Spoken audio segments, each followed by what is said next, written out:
Good morning students. Applied chemistry unit 1 fuel part 7। यहाँ पे हम एनालिसिस ऑफ कोल को डिस्कस करेंगे। Analysis of coal, proximate analysis of coal and ultimate analysis of coal and there solve numericals. और मैं coal का classification जो ranking है according to carbon content and calorific value उसको भी डिस्कस करेंगे। Let's start. Classification of coal according to rank, यानी कि अकॉर्डिंग टू कार्बन कंटेंट हमने कोल को 4 टाइप से क्लासिफाई किया है। Number 1 is the peat, number 2 is the lignite. Lignite coal is also called as brown coal. ये बहुत बार एग्जाम्स में पूछते हैं, नॉर्मली जनरल केमिस्ट्री का जनरल साइंस का क्वेश्चन है। Lignite is also called as brown coal, bituminous coal and anthracite coal. तो सबसे अच्छा कार्बन कंटेंट सबसे ज्यादा है एंथ्रासाइड में, 90 to 95%। नीचे से चलते हैं, 90 to 95% का कार्बन कंटेंट किसमें? एंथ्रासाइड में। बिटुमिनस का 75 to 90, देन और डिक्रीज करेंगे 60 to 75 लिग्नाइट का एंड पीट का। तो जैसे अल्फाबेटिकल ऑर्डर से इसको हम लर्न करने को बहुत अच्छी ट्रिक है। जैसे कि अल्फाबेटिकली हम देखते हैं एंथ्रासाइड, देन बिटुमिनस, देन लिग्नाइट, पीट। अल्फाबेटिकली जो ए बी एल पी, तो अल्फाबेटिकली ए सबसे ज्यादा हायर कॉमन कंटेंट होगा, देन बी होगा, देन एल होगा, देन पी होगा। ठीक है, तो अल्फाबेटिकली हम इसको याद रखेंगे। कार्बन कंटेंट सबसे ज्यादा ए में आएगा, देन बी में आएगा, देन एल में आएगा, देन पी में आएगा। ठीक है, तो ये अल्फाबेटिकली भी हम इसको याद कर सकते हैं। कैलोरीफिक वैल्यू, जैसे जैसे कार्बन कंटेंट हायर होगा देन कैलोरीफिक वैल्यू भी अच्छी होगी। जैसे सपोज एंथ्रासाइड में कार्बन कंटेंट कितना है? 90 to 95%, तो इसकी कैलोरीफिक वैल्यू 8650 to 8880 है। और अगर कार्बन कंटेंट लो है तो इसकी कैलोरीफिक वैल्यू लेस होगी, इसकी कार्बन कंटेंट लेस है तो और लेस होगी, देन कार्बन कंटेंट और लेस है, देन कैलोरीफिक वैल्यू और लेस होगी। तो calorific value is also depend upon the carbon content. तो हाईएस्ट कार्बन कंटेंट किसमें है? एंथ्रासाइड पे। तो कैलोरीफिक वैल्यू भी किसकी हाईएस्ट होगी? एंथ्रासाइड की। ठीक है, पीट। अब इसके मेन एप्लीकेशन क्या है, कहाँ कहाँ ये कोल का क्लासिफिकेशन जो है, कोल की रैंकिंग, ये कहाँ कहाँ यूज होते हैं, हम इसको कैसे यूज करते हैं? Use when there is a deficiency of high rank coal. अगर हाई रैंक कोल अवेलेबल नहीं है तो हम पीट को ही यूज कर लेंगे। Used for lignite and brown coal is used for the generation in thermal power plants. ठीक है, थर्मल पावर प्लांट्स में हम इसको लिग्नाइट को यूज करते हैं for the production of producer gas. Producer gas means क्या होता है? CO plus N2।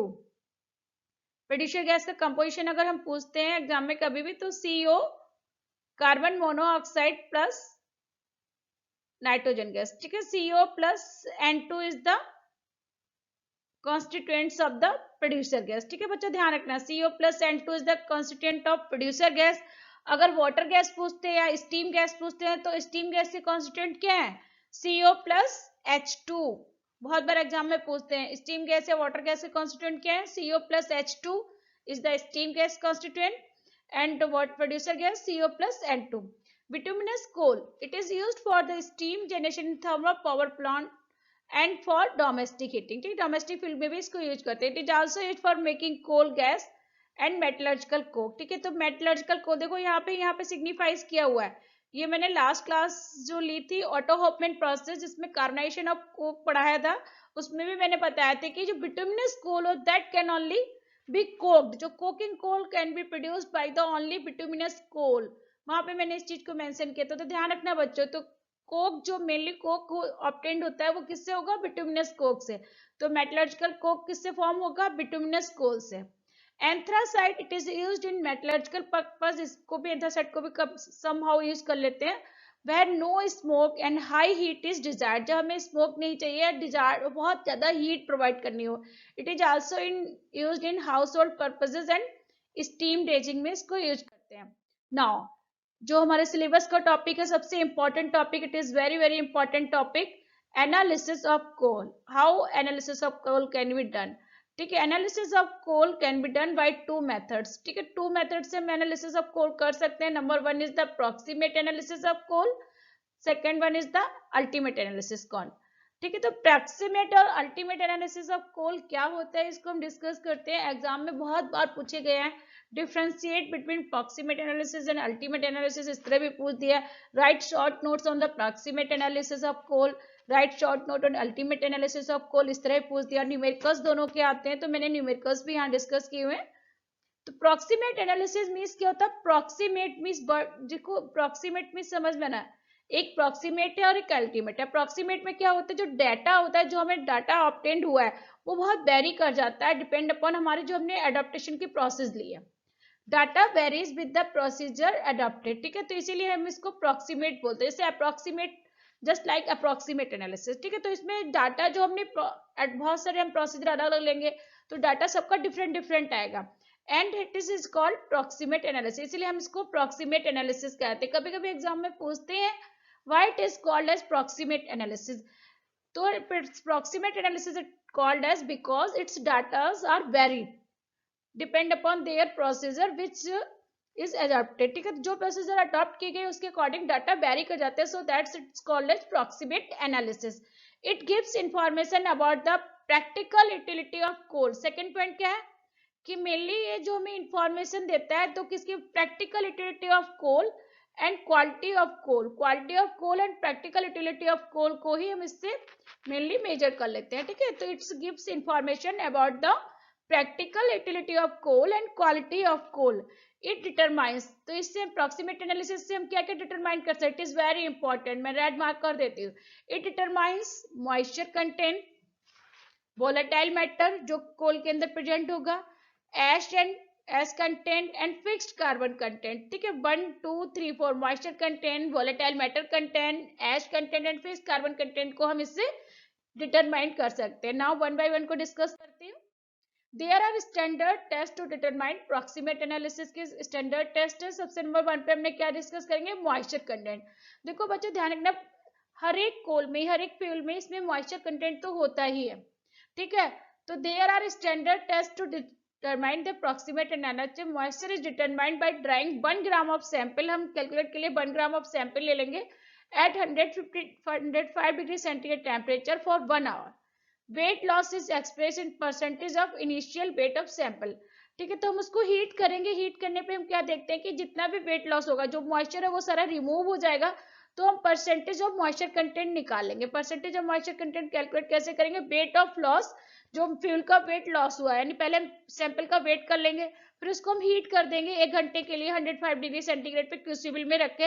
हीट करने पे क्या होगा? सारा मॉइस्चर निकल जाएगा, तो मॉइस्चर निकलने के बाद उसका जो वेट आएगा, वेट लॉस, वो वेट हम यहाँ पर लिखेंगे, वेट ऑफ सैंपल यहाँ पर लिखेंगे, इनटू 100 करेंगे, then we calculate the percentage of moisture content.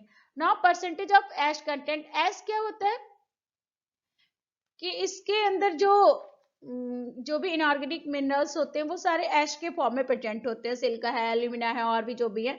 तो एश को कंटेंट के लिए ash is weight of residue obtained after complete combustion of 1 gram of coal, ठीक है। कोल को कंप्लीट कंबशन करने के बाद हम वेट ऑफ रेजिड्यू उसको भी हीट कर देंगे, तो जो सारा एश रिमूव हो जाएगा, और वेट ऑफ सैंपल, सैंपल के वेट को ले लेंगे।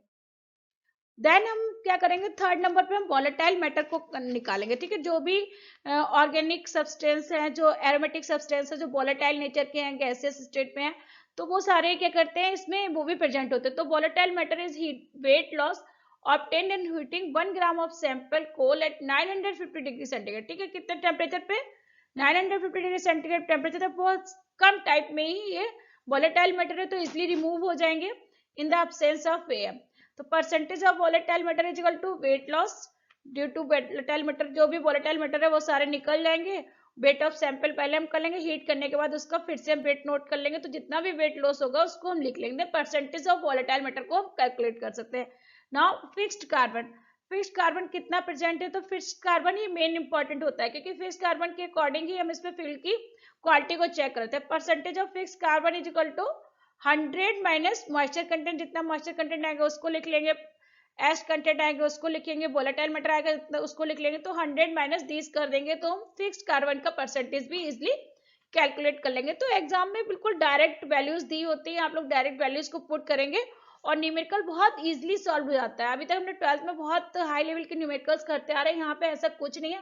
बीटेक में ये जो प्रोक्सीमेट और अल्टीमेट एनालिसिस के न्यूमेरिकल्स है बहुत इजी है, डायरेक्ट आप फॉर्मूले में वैल्यूज को पुट करेंगे और डायरेक्ट कैलकुलेट कर लेंगे। Now significance of proximate analysis, इसके मेन इंपॉर्टेंट क्यों है, क्या सिग्निफिकेंस है? Higher the percentage of fixed carbon greater the calorific value. मैंने पहले बताया जितना अच्छा कार्बन कंटेंट होगा उतना ही अच्छा उसकी कैलोरीफिक वैल्यू होगी। ठीक, तो फर्स्ट सिग्निफिकेंट पॉइंट क्या हुआ, if that fuel have more carbon यानी फिक्स्ड कार्बन ज्यादा होगा then it has the greater calorific value.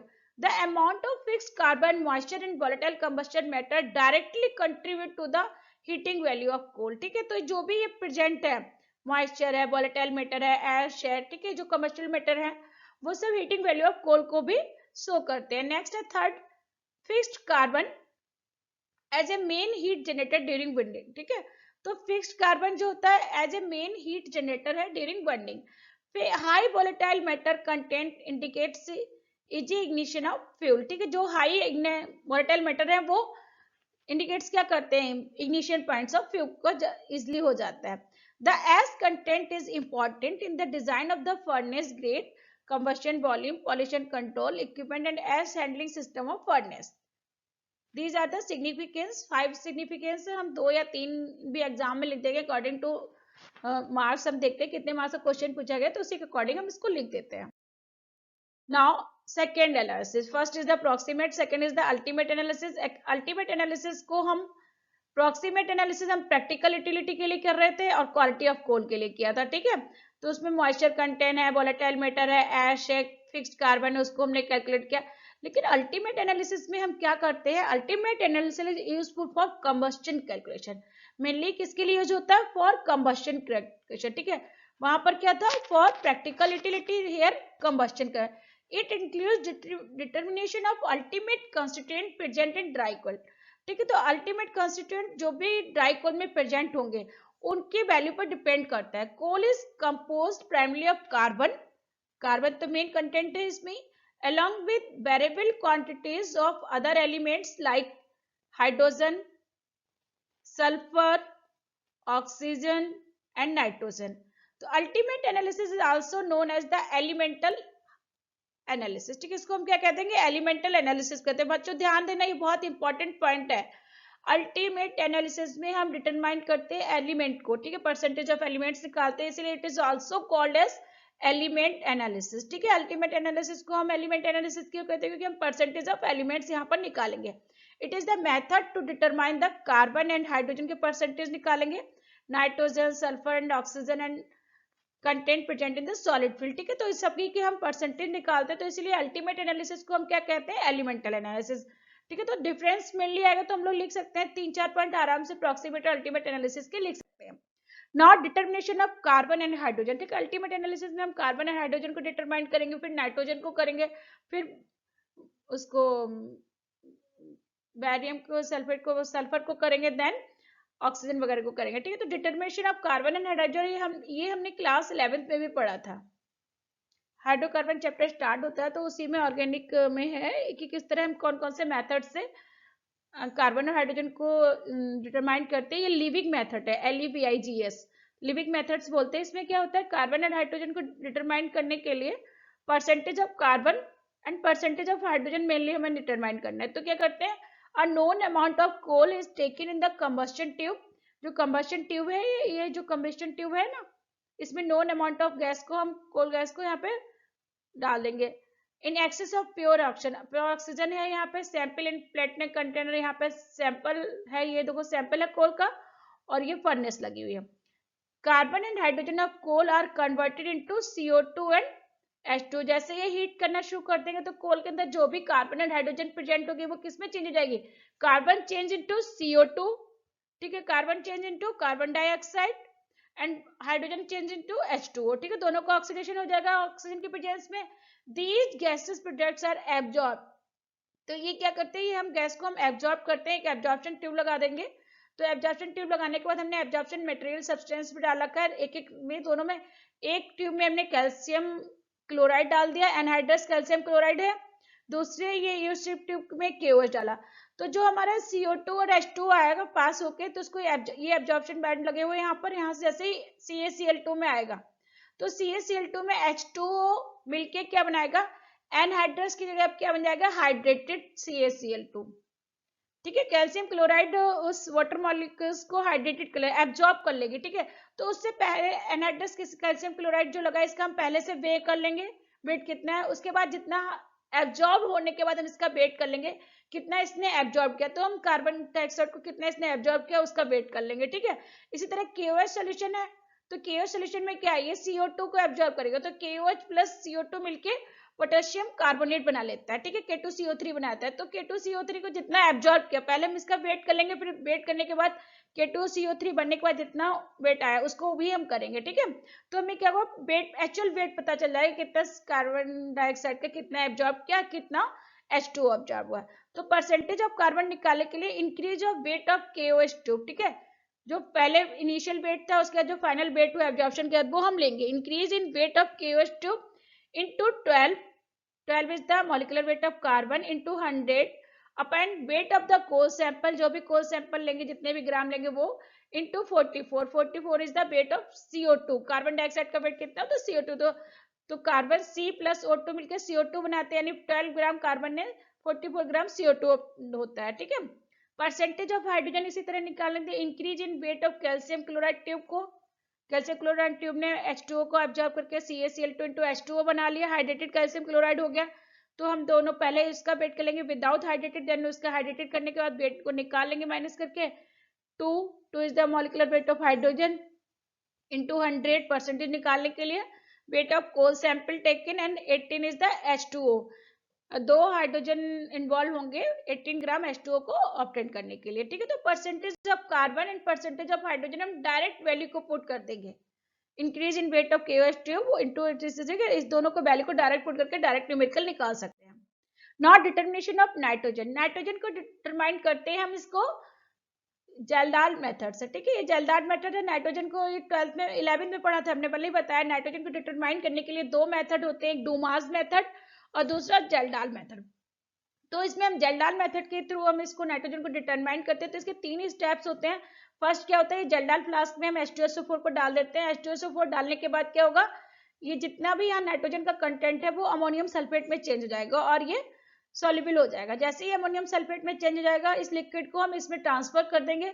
इसमें ट्रांसफर करने के बाद हम एक्सेस ऑफ NaOH डालेंगे जिससे कि न्यूट्रलाइजेशन होगा और अमोनिया गैस लिबरेट होना शुरू करेगी। जितना अमोनिया गैस यहाँ लिबरेट होगी तो यहाँ पे हम स्टैंडर्ड H2SO4 के साथ में उसको टाइट्रेट कर लेंगे, तो स्टैंडर्ड H2SO4 जितना अमोनिया गैस को फिर से एब्जॉर्ब करके अमोनियम सल्फेट में चेंज हो जाएगा। तो हमें पता चल जाएगा इसमें कितना अमोनिया हमने वॉल्यूम उसका यूज हुआ और कितना दोबारा से फिर हम इसको बैक टाइट्रेशन कर लेंगे तो दोबारा से इसको कितना रीयूज हुआ। तो इस तरह दोनों को यूज कर लेते हैं, लेकिन इसका लिमिटेशन है जो ये ऑर्गेनिक कंपाउंड केवल नाइट्रोजन जो ऑर्गेनिक कंपाउंड है जिसके पास नाइट्रोजन, कार्बन, हाइड्रोजन, ऑक्सीजन होती है उसी के साथ में देता है। लेकिन अगर नाइट्रोजन के कंपाउंड में जैसे कि एजो ग्रुप हुआ N111N वाला या NO2 ग्रुप हुआ तो उसके साथ में ये प्रोडक्ट ये रिएक्शंस नहीं देगा, ठीक है। तो determination of nitrogen mainly limitation है, while the Geldal method of nitrogen analysis has been become the worldwide standard, this method is not suitable, ठीक है बच्चों ध्यान रखना, it is not suitable for compounds containing nitrogen in azo compounds अगर होंगे तो नहीं आएगा और नाइट्रो ग्रुप्स नहीं है, in rings, covalent and pyridine, in these cases the nitrogen cannot be converted into ammonium sulphate. इस केस में अमोनियम सल्फेट में इसको चेंज नहीं करते, इसलिए इसको नहीं यूज करते हैं और सभी कोल में तो इसमें यूज ही कर लेते हैं। नौ सबसे इंपॉर्टेंट है ये, इसको एक्चुअल में लिखने में थोड़ा मुझे प्रॉब्लम हो रही थी इसलिए मैंने उसको डायरेक्ट बुक से ही एक्सट्रैक्ट कर लिया, प्लीज समझ लेना इसको। सबसे पहले क्या करते हैं, अभी हमने पीछे बताया फ्लास्क में नाइट्रोजन है, हमारे पास जो फ्यूल है उसमें नाइट्रोजन प्रेजेंट है, H2SO4 डाल दिया जेल्डाल फ्लास्क में, तो किस में चेंज हो गया, अमोनियम सल्फेट में, ठीक है। तो फर्स्ट रिएक्शन क्या होगी, सारा अमोनियम सल्फेट लिक्विड फॉर्म में चेंज हो गया, सारा सॉल्युबल मटेरियल बन गया।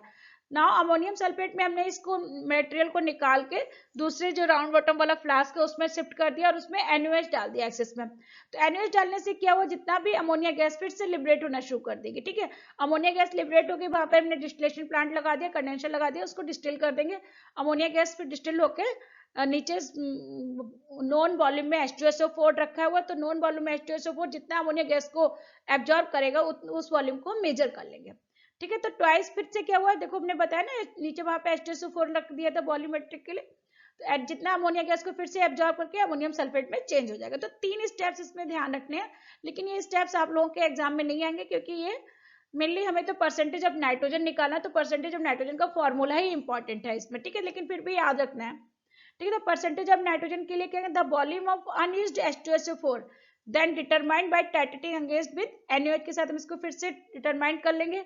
तो परसेंटेज ऑफ नाइट्रोजन मेनली क्या आएगा, परसेंटेज ऑफ नाइट्रोजन, ये देखो फॉर्मूला है, weight of nitrogen upon weight of coal sample taken into 100। ठीक है, जो भी नाइट्रोजन का वेट है, वेट का नाइट्रोजन हम कैसे निकालेंगे, वेट ऑफ नाइट्रोजन निकालने के लिए normality of H2SO4 into volume of H2SO4 minus normality of NaOH into volume of NaOH upon 1000 into 14। ठीक है, तो हम इसको रख देंगे जिससे कि हमें वेट ऑफ नाइट्रोजन निकल आएगा। वेट ऑफ नाइट्रोजन निकलने के बाद वेट ऑफ नाइट्रोजन को पुट करके weight of coal sample into 100 कर देंगे। उसके बाद हम परसेंटेज ऑफ नाइट्रोजन के लिए N of H2SO4 B of NH2SO4 minus N of NaOH minus B of NaOH upon weight of coal into 1.4। Direct values हमें दी होंगी। ठीक है बच्चों, सारी की डायरेक्ट N of H2SO4 कितना है, B of H2SO4 कितना है, NaOH कितना है, वॉल्यूम इसका कितना है, तो हमें सभी की वैल्यू दी होंगी। हमें सबकी वैल्यू को पुट करके डायरेक्ट हम परसेंटेज ऑफ नाइट्रोजन को कैलकुलेट कर लेंगे। ठीक है, तो हमें ये फॉर्मूला को ही लर्न करना है, तो ये फॉर्मूला इंपॉर्टेंट है, बस इसको ही ध्यान रखना। ना जनरली क्या होता है, हमने जो अभी तक न्यूमेरिकल्स देखे हैं, जो यहाँ पर न्यूमेरिकल्स आए होते हैं, generally normality of H2SO4 is equal to normality of NaOH, दोनों की नॉर्मलिटी सिमिलर ही दी है, कितना 0.1 नॉर्मल दिया होता है, और वेट ऑफ कोल कितना दिया, 1 ग्राम दिया हुआ जनरली, जो क्वेश्चन अभी तक पूछे गए। Weight of H2SO4 is equal to V1 ml और weight of NaOH is equal to V2। तो हम क्या करेंगे, जब हमें सब कुछ गिवन इतना दिया हुआ, तो percentage of nitrogen is equal to 0.1, क्योंकि नॉर्मलिटी दोनों की सिमिलर है तो 0.1 कॉमन हो गया, V1 माइनस V2 दोनों वॉल्यूम चेंज हो गए, अलग अलग लिख लेंगे, इंटू 1.4 कर लेंगे। तो ये इसको भी, इस न्यूमेरिकल्स इस फॉर्मूले को भी हम इजिली अप्लाई कर सकते हैं। ठीक है बच्चों, तो अभी दो न्यूमेरिकल्स में यहाँ पर डिस्कस करूंगी, उसमें आप लोगों को क्लियर हो जाएगा। Now determination of sulphur, sulphur को डिटरमाइन करने के लिए क्या करते हैं, फिर सल्फर को हम, sulphur is converted into sulphate, sulphate में चेंज हो जाएगा, तो weighing washing are treated with BaCl2 के साथ हम ट्रीट करेंगे, तो सल्फर किसमें, बैरियम सल्फेट के साथ में प्रेसिपिटेट बना लेगा। ठीक है, तो जैसे हम बैरियम क्लोराइड डालेंगे तो बैरियम सल्फेट का प्रेसिपिटेट बन जाएगा। इस प्रेसिपिटेट को हम फिल्टर कर लेंगे, वॉश कर लेंगे, और कांस्टेंट वेट को हम मेजर कर लेंगे। तो percentage of sulphur is equal to क्या होगा, weight of barium sulphate of 10। ठीक है, जितना हमें पीपीटी बनने का, प्रेसिपिटेट बनने का जो वेट ऑफ बैरियम सल्फेट आएगा, उसको हम लिख लेंगे upon 32 the weight of molecular weight of sulphate sulphur into 100, 233 is the molecular weight of BaSO4 weight of coal sample। इस डायरेक्ट इस फॉर्मूले में हम सभी वैल्यू को पुट कर देंगे। न्यूमेरिकल बहुत इजी होता है, इजीली सॉल्व हो जाता है, और सल्फर का ही सबसे ज्यादा एग्जाम में पूछा जाता है। तो एग्जाम में न्यूमेरिकल जो सल्फर के बहुत ज्यादा पूछे जाते हैं, इजिली हो जाते हैं, बस इस फॉर्मूले में इसकी वैल्यू को हमें पुट करना है। ठीक है बच्चों, इंपॉर्टेंट लिख लिया, ध्यान रखना इस न्यूमेरिकल को। Determination of ash and oxygen, ash का डिटर्मिनेशन जस्ट अप्रोक्सीमेट में जैसे करते हैं वैसे इसमें होता है, weight of ash left upon weight of coal taken into 100। ठीक है, जैसे अप्रोक्सीमेट में सेम वैसे ही एश का कैलकुलेशन यहाँ पर हो जाएगा। Percentage of oxygen, oxygen percentage के लिए क्या करेंगे, 100, टोटल 100 परसेंटेज है हमारा, 100 minus percentage of hydrogen sulphur nitrogen ash जो हमें मिला उसको लिख देंगे, ऑक्सीजन को नहीं लिखेंगे। ठीक है, यहाँ पर सॉरी, तो इस सबको प्लस कर लेंगे, हाइड्रोजन, ये ऑक्सीजन नहीं कार्बन है, परसेंटेज ऑफ कार्बन। ठीक है, percentage of carbon plus percentage of hydrogen plus percentage of sulphur plus percentage of nitrogen plus percentage of ash, सभी के परसेंटेज को प्लस कर लेंगे और वो 100 में से माइनस कर लेंगे, then we can calculate the percentage of oxygen. ठीक है, percentage of oxygen is equal to 100 minus percentage of carbon plus percentage of hydrogen plus percentage of sulphur plus percentage of nitrogen plus percentage of ash. तो हम इसमें से direct हम oxygen का percentage निकाल लेंगे। नाउ क्वेश्चंस पर आते हैं, बहुत इंपॉर्टेंट क्वेश्चन है, बहुत इजीली हो जाते हैं, लैंग्वेज कितनी भी लंबी लिखी हो उससे डरना नहीं है आप लोग को। ठीक है, बहुत लंबी लंबी लैंग्वेज लगती है, बच्चों को डर जाते हैं कि इसमें क्या क्या, मेन हमें ये ध्यान रखना है कि इसमें से हमें क्या क्या चीजें फाइंड आउट करनी है जिससे हमें क्वेश्चन का आंसर मिलना है। ठीक है, हमें उसी वैल्यू पर ध्यान देना और सभी वैल्यू को ध्यान नहीं देना। ठीक है, तो 1.0 ग्राम ऑफ सैंपल, तो ये तो हो गया कोल का सैंपल। ठीक है, weight of the coal sample कितना हुआ, 1.0 ग्राम, इसको हम लिख लेंगे कैपिटल W करके, 1.0 gram weight of the coal sample of coal was used in a bomb calorimeter in the determination of calorific value। calorific value of coal is found in the, calorific value का हमें किसी भी formula में use हुआ नहीं हुआ, तो हमें कोई मतलब नहीं इसका कितना है। the ash formed in the bomb calorimeter was extracted with acid and the acid extract was heated with barium nitrate solution and a precipitate of barium sulfate was obtained. ठीक है, barium sulfate का precipitate, the precipitate was filtered, dried and weighed. The weight of precipitate was found. अब ये देखो हमें दूसरा point जो ध्यान देना, वेट ऑफ प्रेसिपिटेट, जो बैरियम सल्फेट में वेट ऑब्टेन्ड होगा वो कितना 0.08 ग्राम. ठीक है, तो वेट ऑफ बैरियम सल्फेट का प्रेसिपिटेट कितना होगा 0.08 ग्राम. कोल का वेट कितना है जो हमें फ्यूल सैंपल लिया 1.0 gram. Calculate the percentage of sulphur in the coal sample. तो नाउ बिल्कुल इजी है, बहुत इजी है. Percentage of sulphur in the coal sample is equal to formula put कर देंगे. Weight of barium sulphate precipitate obtained into 30 is the 32 is the molecular weight of sulfur, 233 is the molecular weight of barium sulfate into weight of coal sample. सभी की value put करने पे 1.098 हमारा answer आ जाएगा. ठीक है, वेरी सिंपल है, बहुत इजी है, आराम से कर लोगे, एक दो बार प्रैक्टिस करोगे हो जाएगा. सेकंड क्वेश्चन भी इसी तरह का है.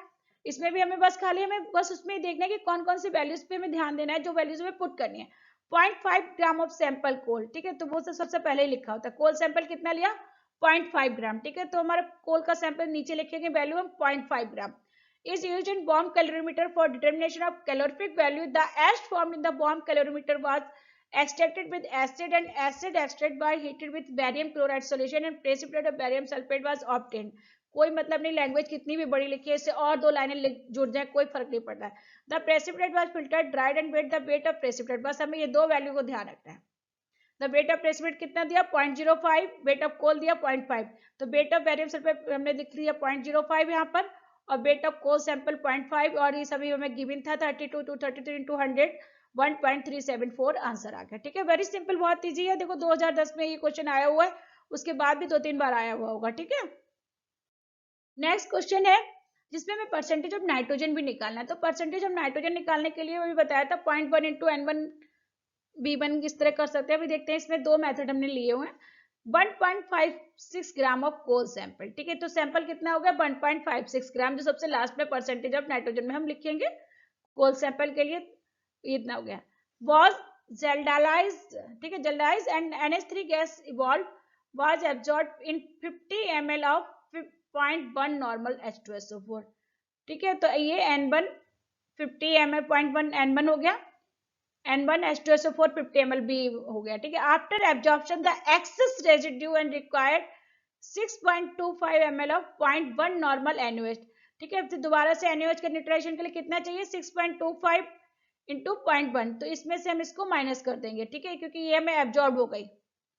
ठीक है, for exact nutrition 2.60 gram of the coal sample in a quantitative analysis gives.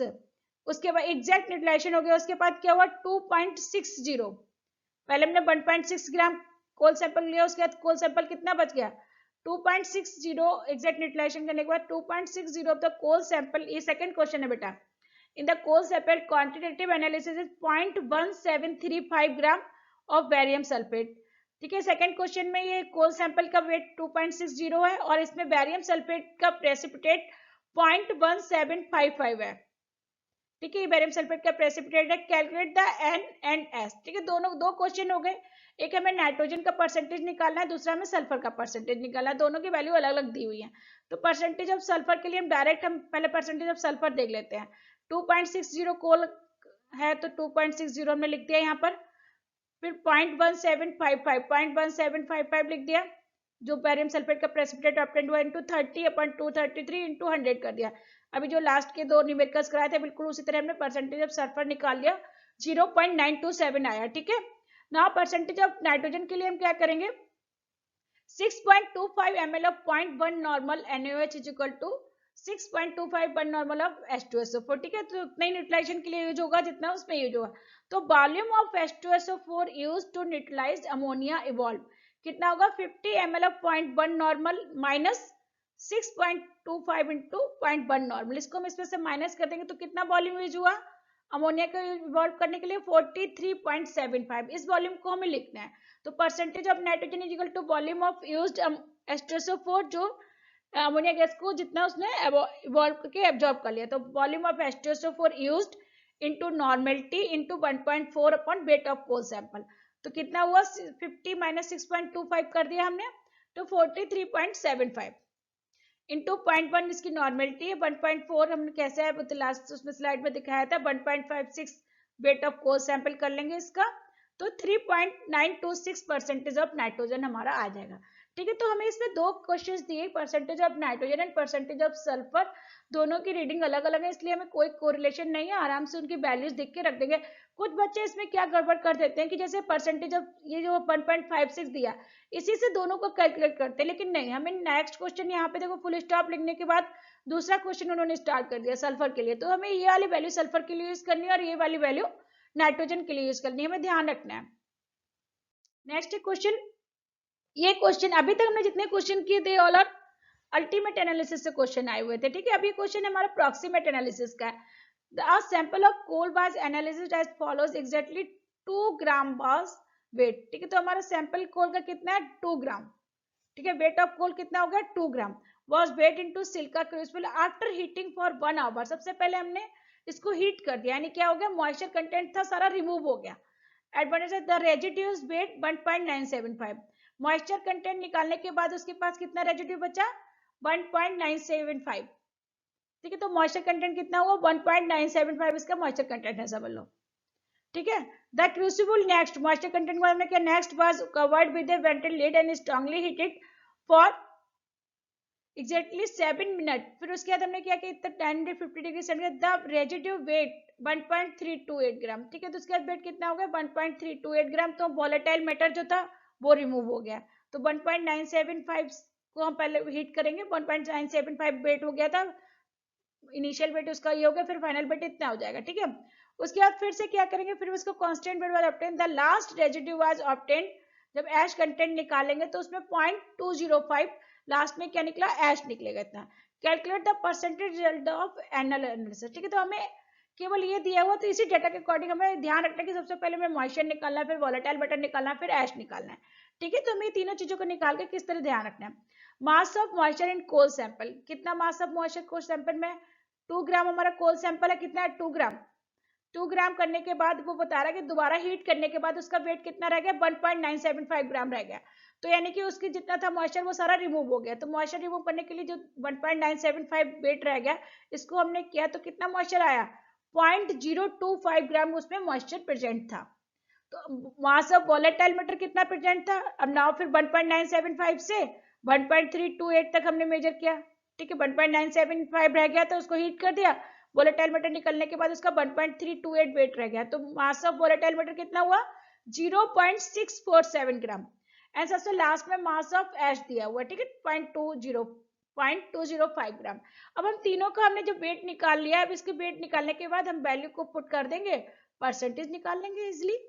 Percentage of moisture 0.025, moisture content कितना है 0.025 into 100 upon weight of the coal sample का वेट कितना है 1.25 आ जाएगा। Clear. Now percentage of volatile matter 0.647 volatile matter है into 100 upon weight of coal sample 2, तो 32.35 आ जाएगा इसका answer. Next percentage of ash, ash का परसेंटेज निकालने के लिए ऐश कितना है 0.205 into 100, total weight of coal sample कितना है 10.25 आ जाएगा।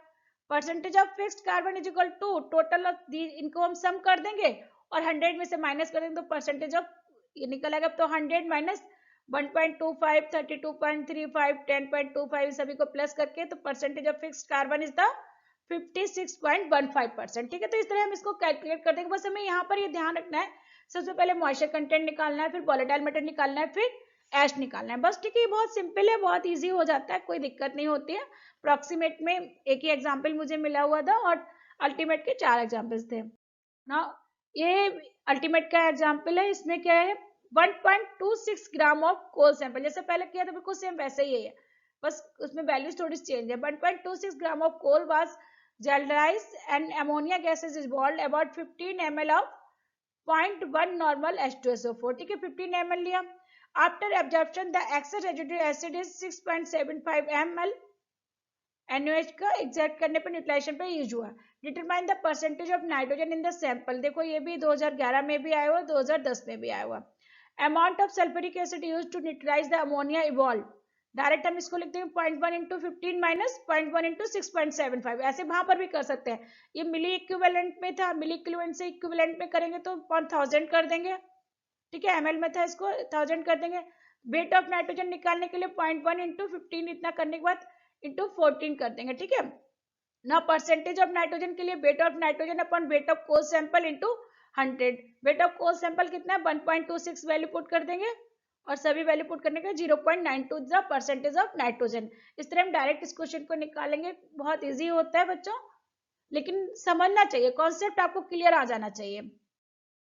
थैंक यू बच्चों। नेक्स्ट क्लास में हम पढ़ेंगे कंबस्शन। कंबस्शन बहुत इंपॉर्टेंट है, एक्चुअल में कंबस्शन में न्यूमेरिकल्स थोड़ा सा डिफरेंट होते हैं, अच्छे से डिस्कस कर दूंगी मैं, 8-10 न्यूमेरिकल डिस्कस करूंगी, अच्छे से आप सुनते रहना और प्लीज वीडियो को जरूर देखिए, क्योंकि इसमें ना पूरा लेक्चर को मैंने बहुत अच्छे से आपको समझाया हुआ है। अपने फ्रेंड्स लोगों को शेयर करिए, सब्सक्राइब करिए, लाइक करिए, और कोई भी आपको क्वेरी हो, डाउट हो, आप कमेंट बॉक्स में विदाउट एनी हेजिटेशन लिख दीजिए, मैं उसको जरूर सॉल्व करूंगी। थैंक यू बच्चों, have a nice day, good luck, take care.